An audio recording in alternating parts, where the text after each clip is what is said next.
Genesis 40, and it came to pass after these things that the butler of the king of Egypt and his baker had offended the Lord, the king of Egypt. And Pharaoh was wroth against two of his officers, against the chief of the butlers, and against the chief of the bakers. And he put them in ward in the house of the captain of the guard, into the prison, the place where Joseph was bound.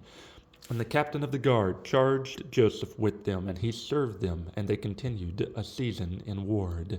And they dreamed a dream, both of them, each man his dream, in one night, each man according to the interpretation of his dream, the butler and the baker of the king of Egypt, which were bound in the prison. And Joseph came in unto them in the morning, and looked upon them, and behold, they were sad. And he asked Pharaoh's officers that were with him in the ward of his Lord's house, saying, Wherefore look ye so sadly today? And they said unto him, We have dreamed a dream, and there is no interpreter of it. And Joseph said unto them, Do not interpretations belong to God? Tell me them, I pray you.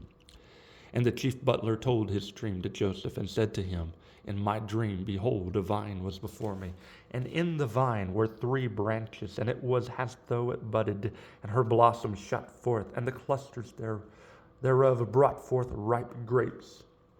And Pharaoh's cup was in my hand, and I took the grapes and pressed them into Pharaoh's cup, and I gave the cup into Pharaoh's hand. And Joseph said unto him, This is the interpretation of it. The 3 branches are 3 days. Yet within 3 days shall Pharaoh lift up thine head and restore thee unto thy place. And thou shalt deliver Pharaoh's cup into his hand after the former manner when thou wast his butler.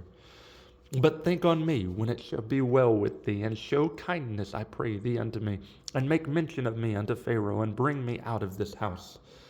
For indeed I was stolen away out of the land of the Hebrews, and here also have I done nothing that they should put me into the dungeon. When the chief baker saw that the interpretation was good, he said unto Joseph, I also was in my dream, and behold, I had 3 white baskets on my head, and in the uppermost basket there was all manner of baked meats for Pharaoh, and the birds did eat them out of the basket upon my head. And Joseph answered and said, This is the interpretation thereof. The 3 baskets are 3 days.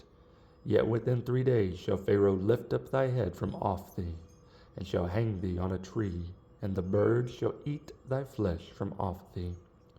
And it came to pass the 3rd day, which was Pharaoh's birthday, that he made a feast unto all his servants, and he lifted up the head of the chief butler and of the chief baker among his servants. And he restored the chief butler unto his butlership again, and he gave the cup unto Pharaoh's hand. But he hanged the chief baker, as Joseph had interpreted to them. Yet did not the chief butler remember Joseph, but forgot him.